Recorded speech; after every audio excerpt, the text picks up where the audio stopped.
Hello दोस्तों, स्वागत है आपका ओनली एग्जाम फोकस के मंच पर। और दोस्तों, ये जो हमारी एनसीईआरटी की सीरीज चल रही है, आज उसमें जो 10th क्लास है, एनसीईआरटी की जो 10th क्लास है इकोनॉमी की, उसका 5वां चैप्टर है। और आज ये जो बुक है एनसीईआरटी 10th क्लास, ये बुक आपकी कंप्लीट हो जाएगी। ठीक है, तो इसमें आप 9th क्लास और 10th क्लास को आज कंप्लीट हो जाएगा आपका। दोनों 9th पहले हो चुकी है और 10th इस बार आज हो जाएगी। और दोस्तों, एनसीईआरटी जो मैंने पहले ही बताया था कि कुछ बच्चों के जैसे क्वेश्चन होते हैं कि एनसीईआरटी को मतलब कैसे हमारे लिए बेनिफिशियल हो सकती है। तो आप जो नए व्यूवर्स हैं वो शुरू में पढ़ रहे हैं, तो आप टॉपिक को समझने की कोशिश कीजिए। और जो पढ़ चुके हैं एक दो बार, तो फिर आप टॉपिक को समझकर वहाँ से क्वेश्चन बनाने की कोशिश कीजिए कि क्वेश्चन कैसे आ सकता है। आपका जो अवधारणा, जो कंसेप्ट अगर आपका क्लियर होगा, तो कोई भी क्वेश्चन आएगा। जैसे कल मैंने पढ़ा है वैश्वीकरण, तो वैश्वीकरण के बारे में आपके पास कोई भी क्वेश्चन आता है कि वैश्वीकरण क्या है या वैश्वीकरण कैसे जो है अर्थव्यवस्था के लिए लाभदायक होता है, तो ये मैंने सारी बातें बताई, तो यहीं से क्वेश्चन बन जाते हैं। तो आपका काम केवल इतना है कि जो कंसेप्ट हैं उन्हें अच्छे से जो है क्लियर करें, अपने माइंड को अच्छे से उन्हें समझें। और वो आप जब भी समझेंगे जब आप अच्छे से पढ़ेंगे, वीडियो को अच्छे से सुनेंगे। ठीक है, तो आज हम जो 10th क्लास का जो 5वां चैप्टर है उसे हम कंप्लीट करते हैं। और 5वां चैप्टर है उपभोक्ता अधिकार। तो दोस्तों, जैसे उपभोक्ता कौन? जो वस्तुओं को कंज्यूम कर रहा है, जो वस्तुओं का उपयोग उपभोग कर रहा है। आप मार्केट में जाते हो, चीनी खरीद कर लाते हो, या गेहूं खरीद के लाते हो, या आटा खरीद के लाते हो, ये सब आप क्या हो? आप एक कंज्यूमर हो, एक उपभोक्ता हो। ठीक है, अब जब आप मार्केट में जाते हो दोस्तों, तो इसमें पहले जो चैप्टर है, चैप्टर की मैं थोड़ा सा हेडिंग आपको बताता हूँ। इसमें ये जो कटिंग दे रखी है, ये सारी कटिंग अखबार की है।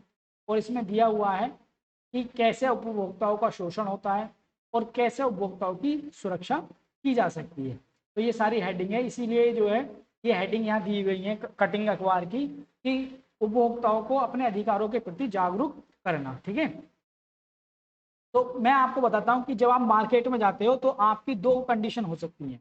आप उत्पादक भी हो सकते हो और आप उपभोक्ता भी हो सकते हो। उत्पादक कैसे कि मान लो सपोज करो आप गेहूं का उत्पादन करते हो, लेकिन आपको चीनी खरीदने जाना होता है, तो आप एक उत्पादक भी हो, एक उपभोक्ता भी हो। और ऐसा भी हो सकता है कि आप ना उत्पादक हो, ठीक है नहीं, लेकिन केवल उपभोक्ता हो, उत्पादक ना हो। तो जब आप दोस्तों मार्केट में जाते हैं, और मार्केट में क्या होता है कि जब हम वस्तुओं को खरीदते हैं, तो कई सारी जो मार्केट की इलीगल प्रोसीजर होता है, इलीगल जो नीतियां होती हैं बाजार की, उनसे हमें दो चार होना पड़ता है। यानी कुछ जो दुकानदार होते हैं, वो आपको अनुचित तरीके से लाभ कमाने की कोशिश करते हैं। जैसे सपोज करो आपने जो भी दाल ली, वो दाल में कुछ उन्होंने जो है मिलावट कर दी। तो ये जो व्यापार के अनुचित तरीके होते हैं, दोषपूर्ण तरीके होते हैं, कि आपने एमआरपी से ज़्यादा पे आपने को वस्तु दी, या आपसे कहा कि इस वस्तु के साथ ये आपको फ्री लेना ही होगा। ठीक है, फ्री का मतलब ये जुड़ा हुआ है इसके साथ, इसलिए वस्तु की कॉस्ट है। आपने ध्यान भी नहीं दिया कि आपको दाल या कोई भी वस्तु को कम मतलब तोली। तो ये सारी चीज़ें जो दोस्तों, उपभोक्ताओं का कहीं ना कहीं शोषण होता है। तो जब आप मार्केट में जाते हो तो इन सारी चीज़ों से कभी ना कभी आपको भी दो चार होना पड़ा होगा। इसलिए दोस्तों, ये जो चैप्टर है, ये बेसिक समझने का चैप्टर है कि हमारे उपभोक्ता के रूप में पहले तो उपभोक्ता की मार्केट में स्थिति क्या है। तो इस चैप्टर में हम पहला समझेंगे उपभोक्ता की मार्केट में स्थिति क्या है। ठीक है नहीं, जैसे ये आपके पास, तो चैप्टर में हम पहले पढ़ेंगे कि उपभोक्ता, बाजार में उपभोक्ता, यानी उपभोक्ता की बाजार में स्थिति। यानी जब आप बाजार में जाते हो, तब आपको किन किन परिस्थितियों का सामना करना पड़ता है। जब आप एक कंज्यूमर हो, आपको जो व्यापार के अनुचित तरीके होते हैं दुकानदारों के, कि वस्तु को कम तोलना, या ऐसा भी होता है कि ऊपर अच्छी वस्तु रखी है कोई, और नीचे थोड़ा सा मतलब मिलावट वाले हैं, तो ऊपर से वस्तुओं को आपको दिखा देंगे और नीचे आपके मिलावट होगी, वो तोल देंगे आपके पास। ठीक है, या फिर ऐसा भी होता है, कई अनुचित तरीके ये होते हैं कि एमआरपी से ज़्यादा पे आपको चीज़ें दे दी, आपसे कहा जाता है कि आप लेना है तो लो और नहीं लेना तो मत लो। लेकिन आपको ज़रूरत होती है तो आप वो भी परचेस करते हैं। तो ये जो कई सारी व्यापार के अनुचित और दोषपूर्ण तरीके मतलब विधियाँ होती हैं, इनसे सभी लोगों को दो चार होना पड़ता है डेली लाइफ में। तो इसलिए जब दोस्तों बाजार में उपभोक्ता जाता है तो उसकी भागीदारी जब बाजार में होती है और वो वस्तुओं को खरीदता है, तो उससे क्या होता है कि अगर उसे बाजार में जो भी उपभोक्ता के अपने वो हितों के संरक्षण के लिए अगर जागरूक नहीं है, तो वो कहीं ना कहीं बाजार की जो इलीगल प्रोसेस होती है, दोषपूर्ण विधियां होती हैं, उनका शिकार होता है। और उसे ये भी नहीं पता होता कि अगर वो उसके साथ कोई प्रॉब्लम हुई है, कोई अनुचित व्यापार का तरीका मतलब अप्लाई किया गया है, या कोई उसके साथ गड़बड़ी हुई है, उसे पैसे ज़्यादा पैसों में कोई वस्तु दे दी या किसी प्रकार से, तो दोस्तों उसे ये नहीं पता होता कि मुझे क्या करना चाहिए। तो इस चैप्टर में हम सारी चीज़ें यही पढ़ेंगे। तो आपके पास आप ये जानते होगे, मैंने आपको बता दिया कि जब बाजार में आप जाते हो तो आपके साथ क्या क्या चीज़ें घटित होती हैं, अनुचित व्यापार के तरीके होते हैं। और दूसरा हम ये पढ़ेंगे कि आपको बाजार के जो नियम हैं, ठीक है नहीं, अब जब आप जाते हो बाजार में तो आपको बाजार के जो नियम हैं, उपभोक्ता के संरक्षण के लिए जो कानून बनाए गए हैं, उसे आपको पता होना चाहिए। अगर आपको पता होगा तो आप अच्छे से जो है अपने अधिकारों की रक्षा कर सकते हैं, ठीक है। और ये भी एक चीज़ है कि जब आपको पता होगा कानून, तो आप अपने अधिकारों के लिए लड़ भी सकते हैं। और आपको जागरूक अगर आप हैं तो कोई भी दुकानदार आपको पागल नहीं बना सकता, ठीक है नहीं। तो बेसिक चीज़ ये है। तो इसमें सारी बातें यही दी हुई हैं कि उपभोक्ता जब बाजार में जाता है तो उसके साथ साथ क्या होता है। देखो इसमें लिखा हुआ है कि कभी कभी जो है बाजार में शोषण के कई रूप होते हैं। बाजार में शोषण के कई रूप होते हैं। और पहला जो शोषण होता है बाजार में आपके पास, जैसे बाजार में अनुचित व्यापार के तरीके, दुकानदार कम वजन पे तोलता है और व्यापारी उन शुल्कों को जोड़ देते हैं जिनका वर्णन पहले नहीं किया गया होता। यानी जो भी प्रोडक्ट आप खरीद रहे हो उस पर उसका वर्णन नहीं है, लेकिन व्यापारी उस शुल्क को भी उसमें जोड़ देता है।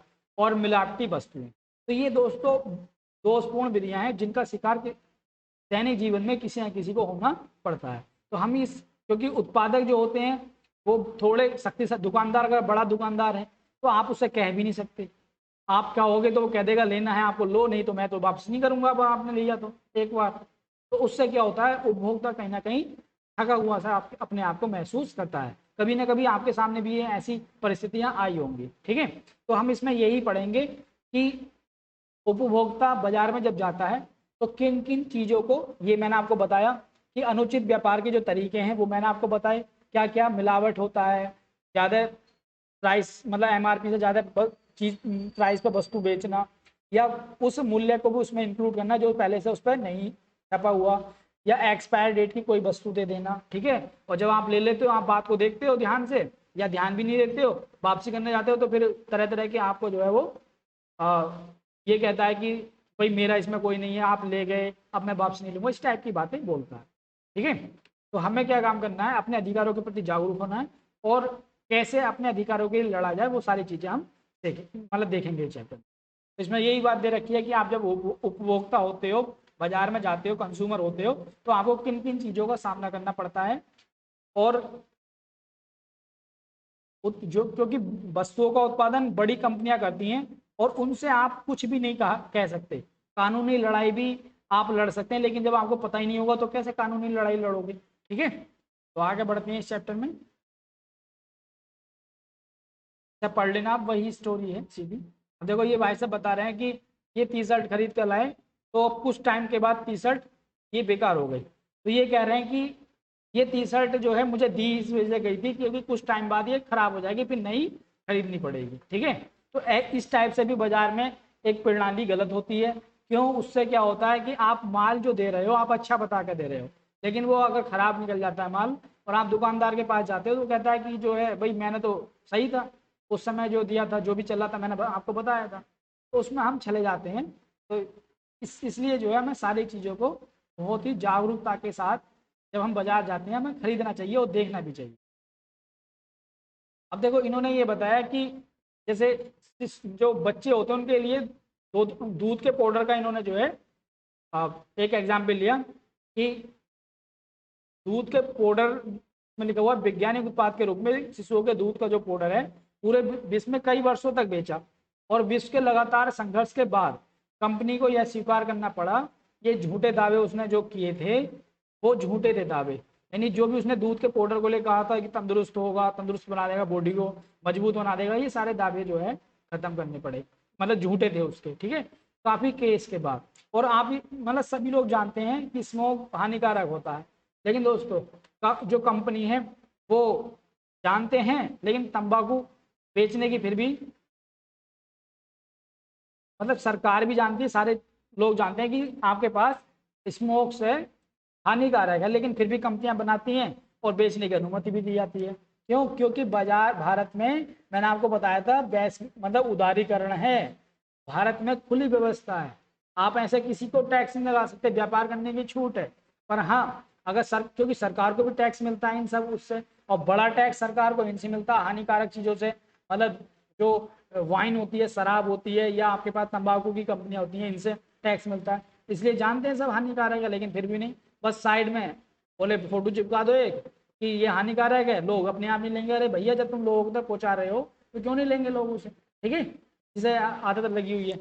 अब ये सारी चीजें हमने सीखी कि बाजार में हमारे साथ क्या क्या होता है और क्या क्या चीजों का हमें भी जागरूक रहना चाहिए अपने अधिकारों के लिए, वो हम आगे पढ़ेंगे अधिकार। लेकिन मार्केट में आपकी क्या स्थिति है, उपभोक्ता की मार्केट में क्या स्थिति है, मैंने आपको बताया कि उसे किन दो मतलब बातों से दो चार होना पड़ता है। अब एक वर्ड आया है यहाँ पे, पूंजीवाद, कि वो कह रहे हैं कि यही पूंजीवाद है। तो दोस्तों, पूंजीवाद को इंग्लिश में कैपिटलिज्म बोला जाता है। पूंजीवाद में क्या होता है कि आर्थिक प्रणाली, पूंजीवाद वह आर्थिक प्रणाली है जहाँ पर उत्पादन के जो साधन होते हैं उन पर किसी एक व्यक्ति का या किसी कंपनी का अधिकार होता है। यानी कि जहाँ पे कैपिटलिज्म है, जो विकसित देश अमेरिका समथिंग, तो वहाँ उत्पादन के जो साधन है, कोई भी प्रोडक्शन हो रहा है, वो किसी एक व्यक्ति के हैं या किसी एक कंपनी के हैं। ठीक है, सरकार का उसमें कोई भी हस्तक्षेप नहीं है ज़्यादा। तो ये जो आर्थिक प्रणाली है उसे पूंजीवाद बोला जाता है। उसके बाद होता है उपभोक्ता आंदोलन। उपभोक्ता आंदोलन क्या है दोस्तों? उपभोक्ता आंदोलन आपका ये है कि जब उपभोक्ता, यानी कि उपभोक्ता आंदोलन की अगर हम पृष्ठभूमि की बात करें दोस्तों, तो उपभोक्ताओं के शोषण, जब उपभोक्ताओं का शोषण हो जाता है, ठीक है नहीं, तो कहीं भी शोषण होता है तो उसके बाद वह मूवमेंट होता है, यानी आंदोलन होता है। तो उपभोक्ताओं को इस शोषण से बचाने के लिए उपभोक्ता आंदोलन चलाया गया। कई सारे जो है उपभोक्ताओं के समर्थन में संगठन बने, उन्होंने उपभोक्ताओं को क्या किया, जागरूक किया। और जहाँ पे भी उपभोक्ताओं के साथ कुछ भी गड़बड़ हो रहा है, उन्हें पता चल रहा है, तो वो उसके खिलाफ खड़े हुए, दुकानदार के या कोई भी बड़ी कंपनी के। ठीक है दोस्तों, और उपभोक्ता आंदोलन को कि मतलब इसे बल जब ही मिलता है जब सामाजिक बल इससे जुड़ जाता है। ठीक है, यानी सामाजिक बल का मतलब लोग, समाज, जब समाज उपभोक्ता अपने अधिकारों के प्रति जागरूक हो जाता है तो ऑटोमेटिकली उपभोक्ता आंदोलन को एक मतलब बल मिल जाता है, एक प्रकार से एक जीवनी मिल जाती है। तो इसलिए जो है दोस्तों, उपभोक्ता आंदोलन, जब उपभोक्ताओं का शोषण होने लगे, जैसे मैंने आपको बताया, वैश्वीकरण हुआ, व्यापार बढ़ा, बड़ी बड़ी कंपनियां जो है मार्केट में आई, तो उससे क्या हुआ, कंज्यूमर के अधिकारों का भी प्रोटेक्शन होना चाहिए। आपने देखा होगा महेंद्र सिंह धोनी का भी एक केस हुआ था कि वो किसी कंपनी का ऐड करने के लिए आए हैं। अरे भैया, आपने कभी कोई चीज यूज नहीं की और आप कह रहे हो कि 100% आपका कलर जो है ये ब्लैक से व्हाइट कर देगी। जब आपने उसे ट्रायल नहीं किया तो सरकार ने नियम भी लेकर आई है कि कोई भी अगर इस टाइप का सेलिब्रिटी कहता है और उसने यूज नहीं किया और उससे कलर साफ नहीं हुआ या कुछ ऐसा हुआ जिससे उपभोक्ताओं को नुकसान हुआ, तो वो सेलिब्रिटी पे भी मतलब जुर्माना लगेगा कंपनी के साथ साथ। तो ये सारी जो चीजें थी, इसमें उपभोक्ताओं के अधिकारों के संरक्षण जरूरी था, इसलिए उपभोक्ता आंदोलन आए, क्योंकि शोषण के विरुद्ध आंदोलन हुआ ये।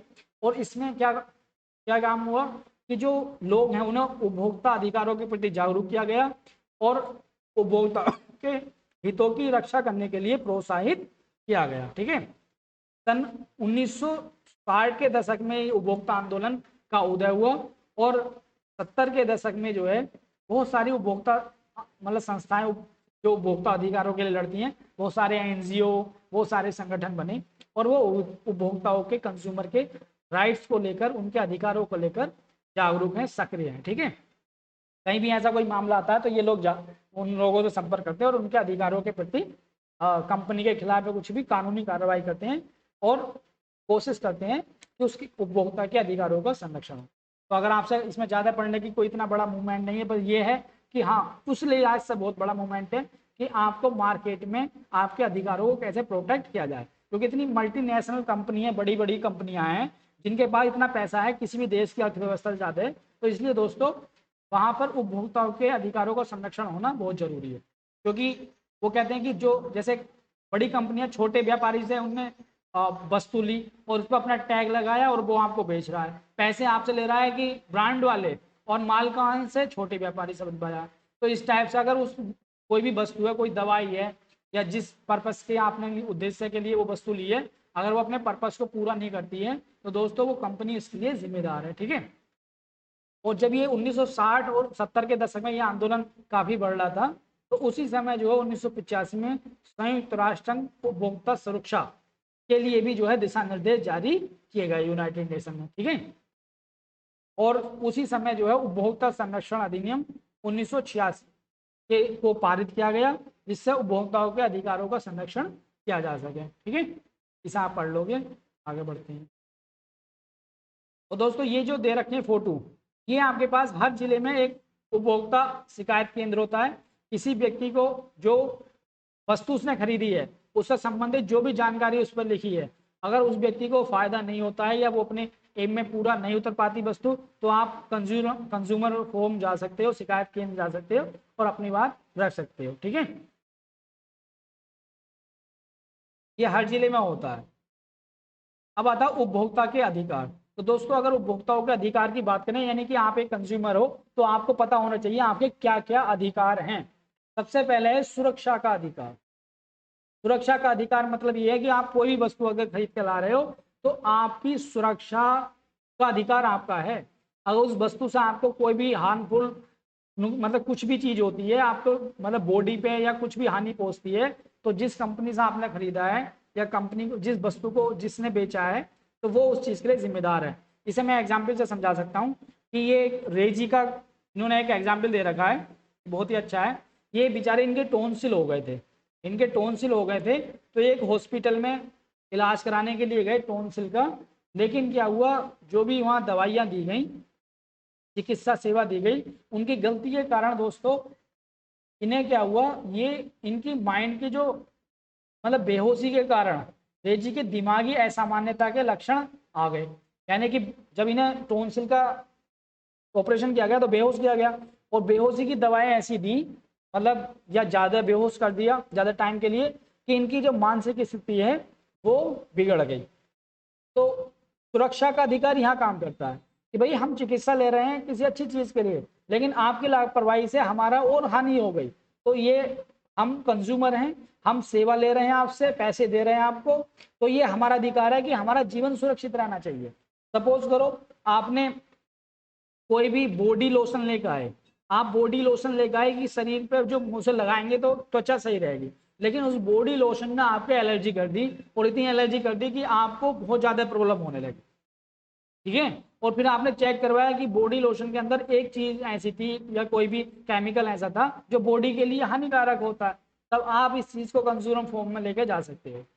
आप कह सकते हो कि भाई इस पे ये छपा हुआ था कि फायदा करेगी, लेकिन इसने तो और ज्यादा नुकसान कर दिया, ये साइड इफेक्ट हो गया, और इस पे ये लिखा हुआ है ये बॉडी के लिए हानिकारक होता है।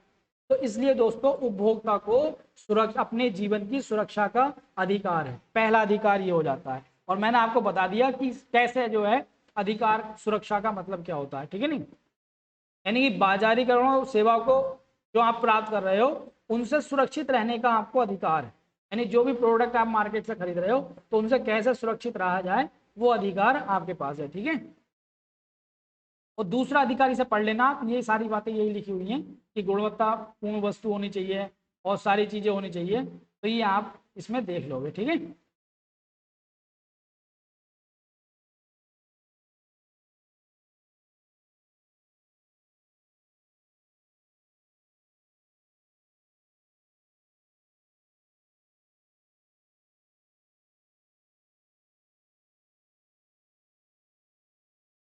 ये भी मैं मतलब करते हैं। और उससे अगला जो अधिकार आता है दोस्तों, उससे अगला अधिकार आता है सूचना का अधिकार। यानी कि जो भी चीज़ दी हुई है आप उसके लिए सूचना पा सकते हो। जो भी वस्तु आपके पास दी हुई है तो वो आपके पास, जैसे कोई भी वस्तु आप लेकर आते हो उसमें बहुत सारी जो है जानकारी होती है, तो आपको सूचना पाने का भी अधिकार है। दूसरा आपका सूचना पाने का अधिकार, और तीसरा आपका है दोस्तों चयन का अधिकार। सूचना का मतलब क्या है कि आप अगर किसी वस्तु को खरीद कर ला रहे हो और आप दुकानदार से पूछते हो कि मुझे मतलब इस वस्तु के बारे में जो भी जानकारी लेना चाहते हो, तो दुकानदार आपको दोस्तों सूचना देगा उस चीज़ की, ठीक है नहीं, क्योंकि वो आपका अधिकार है। जब लोग आपको उस चीज़ की जानकारी नहीं दी जाती तब लोग आप उस चीज़ को, दुकानदार आपको खरीदने के लिए बाध्य नहीं कर सकता, ठीक है। तो इसलिए सूचना का अधिकार भी बहुत जरूरी है। और आपके पास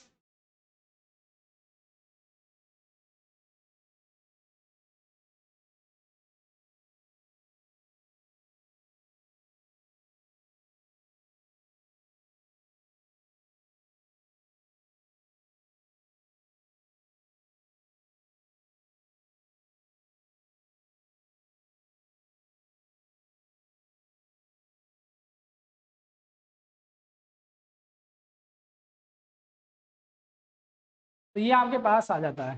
तो अभी तक मैंने आपको बताया सुरक्षा का अधिकार, और सुरक्षा के अधिकार में भी मैंने आपको बताया कि हमें जो बाजार के प्रोडक्ट होते हैं उनसे कैसे सुरक्षित रखना चाहिए। दूसरा मैंने आपको बताया दोस्तों सूचना का अधिकार। तो सूचना का अधिकार जो है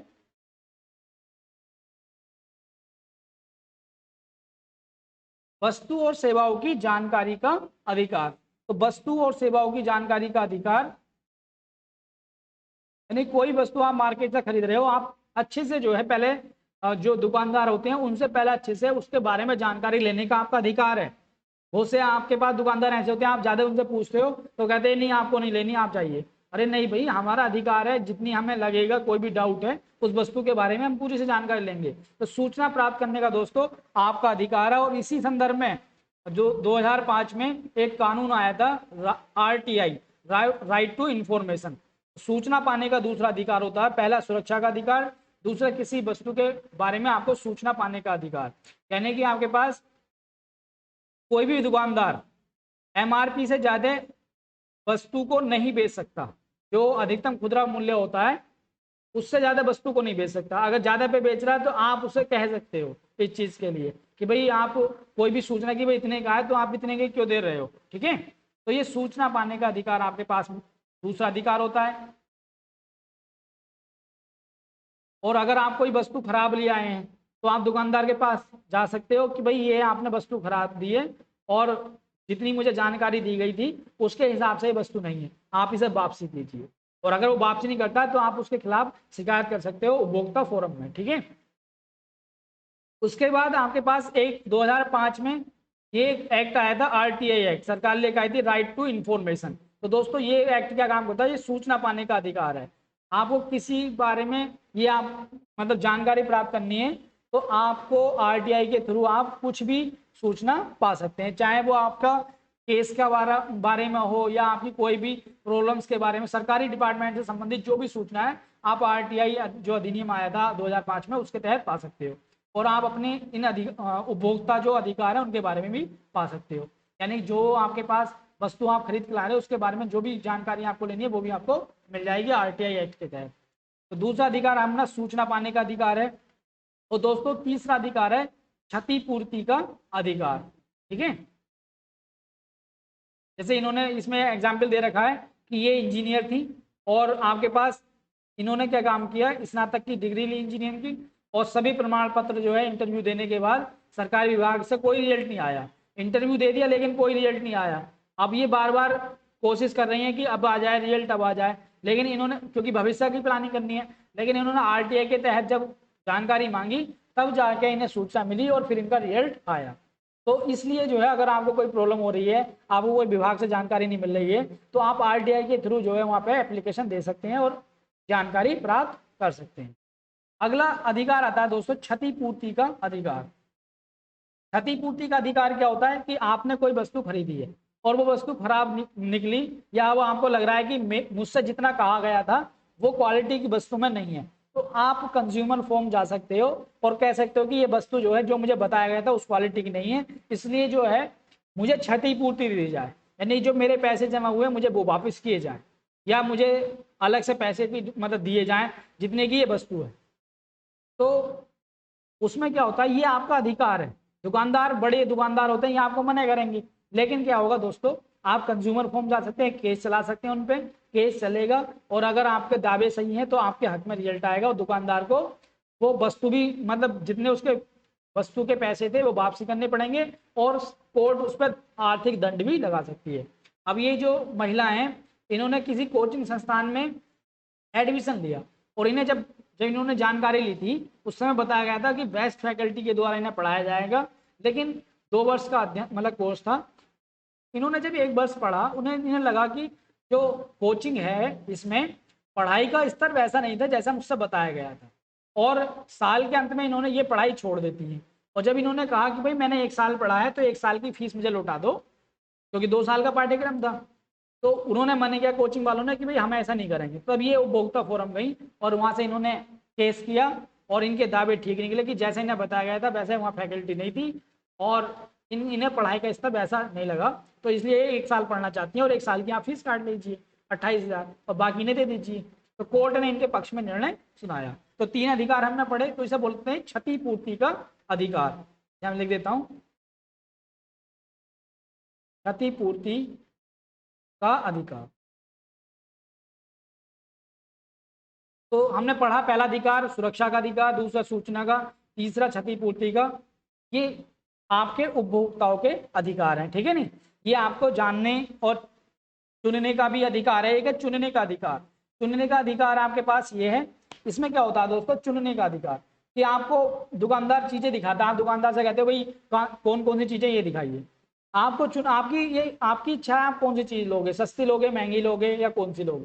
दुकानदार आपको फोर्स नहीं कर सकता कि आप ये वाली लीजिए नहीं तो मत लीजिए, ठीक है नहीं। ऐसा दुकानदार नहीं कह सकता आपको, या दुकानदार आपको कोई जबरदस्ती नहीं दे सकता किसी भी सामान के साथ। जैसे आपने 2 किलो गेहूं खरीदे और उसके साथ जो है 50 ग्राम हल्दी का पैकेट लेना अनिवार्य है, अनिवार्यता नहीं है। आपसे दुकानदार अनिवार्य रूप से नहीं कह सकता कि आप ये लीजिए जरूर, क्योंकि चुनने का अधिकार है, आपकी इच्छा है लीजिए या मत लीजिए, ठीक है। तो चुनने का भी एक आपका अधिकार है। तो ये 4 अधिकार आपके हैं दोस्तों। और उसके बाद अब आता है एक ऑप्शन की, ये सारे अधिकार जब आपको जान जाओगे और आप मार्केट में ऐसी कोई गतिविधि आपके साथ होगी और आप उस पर एक्शन लोगे, तो एक तो ऑप्शन ये है कि आरटीआई के थ्रू कोई भी जानकारी लेनी है आप ले सकते हो। सुरक्षा के लिए अगर मान लो किसी प्रोडक्ट से आपको हानि होती है तो आप क्या करोगे। अगर मान लो कोई दुकानदार आपको चुनने के लिए जबरदस्ती प्रेरित करता है या फोर्स डालता है तो आप क्या काम करोगे। या आप मतलब क्षतिपूर्ति, यानी आपने कहीं ऐसा इन्वेस्ट किया है, कोई प्रोडक्ट लेकर आए हो, या कोई आपने कूलर खरीदा है, जो बताया गया कूलर की जो मतलब फीचर्स बताए गए थे वो उसमें नहीं काम कर रहे, फिर आप दुकानदार के पास गए, दुकानदार ने मना कर दिया कि अब मैं नहीं बदलूंगा इसे, ठीक है नहीं। तब आप कहाँ जा सकते हो। तो उपभोक्ताओं को न्याय पाने के लिए दोस्तों जाना कहाँ चाहिए, तो इसे बड़े अच्छे से हम जो है एक एग्जाम्पल के हिसाब से न्याय पाने के लिए कहाँ जाना चाहिए, क्योंकि क्षतिपूर्ति उसे लेनी है, ठीक है। यानी जो उसका पैसा इन्वेस्ट हुआ है वो उसे मिलना चाहिए। तो इसे हम बड़े अच्छे से समझेंगे इन महाशय की कहानी से। ये महाशय हैं, इनका नाम आपके पास प्रकाश है। ये अपनी बेटी के लिए को मनी ऑर्डर करते हैं, ठीक है नहीं, बेटी के लिए मनी ऑर्डर करते हैं पोस्ट ऑफिस में। फिर उसके बाद ये अपने घर पे फ़ोन करते हैं कि आपको पैसे मिले कि नहीं मिले, तो इनकी बेटी मना करती है कि पैसे नहीं मिले। उसके बाद ये संबंधित डाकखाने जाते हैं जहाँ से इन्होंने मनी ऑर्डर किया था, और डाकखाने में इनसे मैडम ये सही से बात नहीं करती हैं और इन्हें कोई भी ऑथेंटिक जानकारी नहीं देती हैं, ठीक है। उसके बाद ये क्या काम करते हैं, जब इन्हें संतोषजनक जवाब नहीं दिया गया तो ये बेचारे परेशान हो जाते हैं। इन्हें कोई बताता है कि आप कंज्यूमर कोर्ट जाइए या कंज्यूमर फोरम जाइए, शिकायत केंद्र जो होते हैं उपभोक्ता के हर जिले में होते हैं, तो ये उपभोक्ता शिकायत केंद्र में जाते हैं, उपभोक्ता संरक्षण और परिषद से सलाह लेते हैं और वहाँ एक मुकदमा फाइल करते हैं। ये इस टाइप से ये पेपर भरते हैं, और उसके बाद जो है अदालत में मुकदमा जाता है और रजिस्ट्रेशन फॉर्म ये भर देते हैं। और जब अदालत इनके सारे व्यूज़ को सुनती है और इनके तर्क जो है सही बैठते हैं और ये अपनी बहस खुद ही करते हैं और इनके तर्क सही बैठते हैं, तो कोर्ट फैसला सुनाती है। कोर्ट जो है इनके पक्ष में फैसला सुनाती है, और वो फैसला क्या होता है, कोर्ट जो मनी ऑर्डर वाला जो पोस्ट ऑफिस था उसका ऑर्डर करती है और वो फिर टाइम पे मनी ऑर्डर कर देता है। तो दोस्तों हमने ये सीखा कि हमें जाना कहाँ कहाँ चाहिए। तो पहला आपको क्या काम करना पड़ेगा, जिले में अगर कोई ऐसी आपके साथ घटना होती है, आपके अधिकारों का हनन होता है, भाई सुरक्षा का अधिकार, सूचना का अधिकार, और तीसरा आपका क्षतिपूर्ति का अधिकार, चौथा चुनने का अधिकार। अगर इस टाइप की कोई आपके इन अधिकारों का हनन होता है तो आप आपके जिले में कंज्यूमर जो फोरम होती है, शिकायत केंद्र, वहाँ शिकायत दर्ज कराइए। वहाँ से पेपर जाएगा कहाँ, कोर्ट में, कंज्यूमर कोर्ट में, वहाँ मुकदमा चलेगा। अगर आपके दावे ठीक हुए तो आपके पक्ष में निर्णय आएगा और जिस दुकानदार से आपका मुकदमा चला है उसे क्षतिपूर्ति देनी पड़ेगी। तो इसमें थोड़ा टाइम लगता है, हिम्मत चाहिए थोड़ी सी, ठीक है। लेकिन लोग क्या होता है, अरे चल छोड़, ऐसा बोल देते हैं, लेकिन हम अपने अधिकारों का खुद ही हनन करवाते हैं, ठीक है दोस्तों। तो इस चैप्टर में मैंने आपको उपभोक्ता की बाजार में स्थिति क्या है वो बताया, और उपभोक्ता आंदोलन क्यों शुरू हुआ वो बताया, किस दशक में शुरू हुआ वो बताया, और उपभोक्ता आंदोलन से क्या फायदे होते हैं, क्यों किया गया, उपभोक्ताओं के अधिकारों को संरक्षित करने के लिए, ठीक है, और शोषण से उन्हें बाहर निकालने के लिए, और शोषण से बचाने के लिए कह सकते हैं। और उपभोक्ता के मैंने आपको अधिकार बताए, ठीक है, कि उपभोक्ता के अधिकार क्या होते हैं। और मैंने आपको ये भी बताया कि उपभोक्ता को कहाँ जाना चाहिए अगर उसके अधिकारों का हनन होता है। मैंने आपको बताया पूंजीवाद क्या होता है, कैपिटलिज्म क्या होती है, तो ये सारी बातें मैंने आपको बता दी। अब आगे बढ़ते हैं। अब वो कहता है कि जागरूक बनाने के, उपभोक्ता को जागरूक बनाने के लिए आवश्यक शर्तें, क्या शर्तें हैं कि उपभोक्ताओं को जागरूक बनाया जाए। तो वही है कि आप वस्तु को खरीदिए तो आप अच्छे से देखिए वस्तु को जब खरीदते हैं, ठीक है, आप अपने अधिकार उस पर जो लिखा हुआ है उसे अच्छे से देखें कि क्या क्या लिखा हुआ है, एक्सपायर डेट का तो नहीं है, या जो चीज़ उसमें जिस चीज़ के लिए वो है आप यूज़ करना चाहते हो तो वह उसमें क्या क्या ऐसे प्रोसीजर हैं जिससे आपको फ़ायदा होगा। तो चुनाव करने में आप सक्षम होंगे जब आप अपने और अपने जो तुम्हारे अधिकार हैं उनके प्रति आप जागरूक हो। तो आप जो भी दुकानदार है, जो भी परचेज आप कोई भी चीज़ कर रहे हो किसी भी दुकानदार से, तो जब आपको अपने राइट्स पता होंगे तो आप उससे क्वेश्चन पुटअप कर सकते हैं, ज़्यादा जानकारी ले सकते हैं, ठीक है। और जब आपको अपने अधिकारों के प्रति सचेत होगे तो आप तो अपने शोषण से बच सकते हैं। दुकानदार को आप बता सकते हैं नहीं भाई मेरी इच्छा है मैं चुनूंगा, मुझे कौन सा लेना, आप जबरदस्ती नहीं कर सकते, ठीक है। ये सारी चीज़ें, तो ये जागरूक बनाने के लिए यही बातें जो मैंने अधिकार बताए वो आपको समझने चाहिए। और मार्केट की जो गतिविधियां हैं, क्या क्या प्रॉब्लम्स होती है मार्केट में, अनुचित व्यापार होते हैं, उनके बारे में आपको जागरूक रहना चाहिए। और कोई भी वस्तु खरीदो उसे अच्छे से देखभाल लेना चाहिए कि एमआरपी ज़्यादा पे तो नहीं बेच रहा है एमआरपी से, या आप जब आप एक बार ले आते हो कोई भी सामान खरीद कर और फिर दुकानदार के पास जाते हो तो ज़्यादा प्रॉब्लम होती है। तो इस बजाय इसके कि आप दुकान से जब सामान लाओ तभी अच्छे से देख लो सारी चीज़ें, ठीक है नहीं। और एक्सपायरी डेट भी देख लेते हैं। उसके बाद दोस्तों ये दो साइन है, ISI मार्क और एग मार्क। तो जो वस्तुएं होती हैं दोस्तों तो उन पे ISI मार्क होता है, ये वस्तुओं की गुणवत्ता को शो करता है। कभी आपको जानकारी नहीं हो तो ये वस्तुओं पर अगर ISI मार्क होता है, ठीक है, इस टाइप का हॉल मार्क लगा हुआ होता है तो ये वस्तुओं की गुणवत्ता को शो करता है कि ये वस्तु जो है क्वालिटी है। ऐसा नहीं कि सारी वस्तुओं पर जो लगा हुआ है वो क्वालिटी हो, लेकिन हाँ ज़्यादातर जो उत्पादक होते हैं वो ISI मार्क छापते हैं तो ये इस टाइप से होता है। तो ये आपके पास वस्तु की क्वालिटी को शो करता है कि वस्तु जो है क्वालिटी है उसमें वस्तु में, ठीक है। एक होता है एग मार्क, ये एग्रीकल्चर की वस्तुओं पर होता है। और वैसे प्रोडक्ट जो होते हैं जो हम डेली यूजेज में लाते हैं उन पर ISI मार्क होता है, ठीक है। तो ये सब क्या होते हैं, ये इंडिकेटर होते हैं क्वालिटी को लेकर। एग मार्क एग्रीकल्चर की वस्तुओं के लिए और ISI मार्क जो है वो आपका डेली यूजेस की जो वस्तु होती है उनके लिए होता है। तो ठीक है दोस्तों, ये आपका चैप्टर कंप्लीट हुआ और ये हमारी 10th क्लास की NCERT कंप्लीट हुई। और मैंने आपको बताया अभी इसमें है उपभोक्ता आंदोलन को आगे बढ़ाने के संबंध में। फिर उपभोक्ता आंदोलन को सामाजिक बल उसे मिलना चाहिए, लोग जागरूक जब होंगे तो वो उससे जुड़ेंगे और वो चीज़ें अपने आप ही आगे बढ़ेंगी, ठीक है। तो ये चैप्टर आपका लगभग कंप्लीट हो गया। और कंप्लीट होने के बाद ये NCERT 10th क्लास की इकोनॉमी की आगे कंप्लीट हुई। बस आपको वीडियो को अच्छे से देखना है और अच्छे से समझना है, मतलब कंसेप्ट को क्लियर करना है। और जब एक बार दोस्तों आपके कंसेप्ट क्लियर हो जाएंगे फिर आपको किसी प्रकार से कोई प्रॉब्लम नहीं होगी। और फिर आप चाहे आईएएस में क्वेश्चन आओ या पीसीएस में क्वेश्चन आओ, जब कंसेप्ट आपके क्लियर होता है ना और उससे जुड़ी हुई चीजें आप अच्छे से पढ़ लेते हो, तो आप किसी भी क्वेश्चन को कंप्लीट करने में, मतलब सोल्व करने में बड़ी आसानी होगी आपको। तो आपको ऐसा नहीं करना पड़ेगा कि सोल्व नहीं। सबसे मेन चीज होती है दोस्तों समझना। कंसेप्ट आपके क्लियर होते हैं तो आप चीजों को अच्छा कर सकते हो। ठीक है, अब हम मिलेंगे 11वीं क्लास के एनसीईआरटी के साथ अब नेक्स्ट वीडियो में और नेक्स्ट क्लास में। ठीक है, ये कंप्लीट हुई आपकी। हमने एक बार थोड़ा सा रिवीजन बता देता हूँ 2 मिनट का कि हमने इसमें क्या क्या पढ़ा। हमने पढ़ा दोस्तों कि उपभोक्ता की बाजार में क्या स्थिति होती है, पहला टॉपिक हमने ये पढ़ा।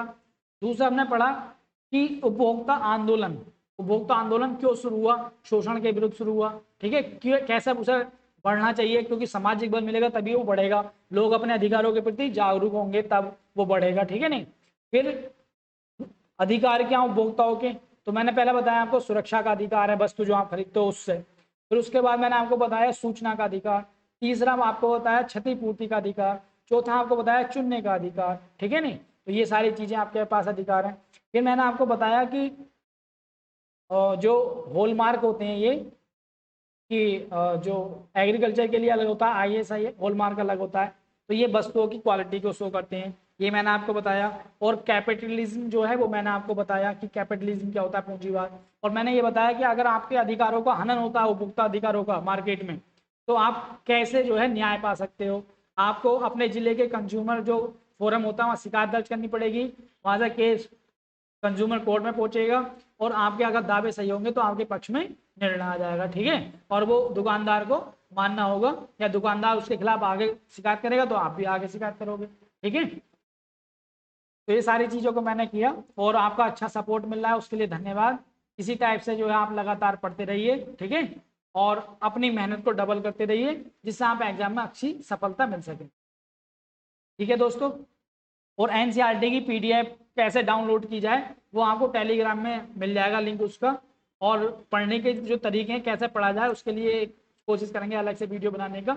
ठीक है, आज के लिए केवल इतना ही, मिलते हैं अगली क्लास में। ठीक है दोस्तों, आप अच्छे से अपना ध्यान रखो, अपने घर वालों का ध्यान रखो।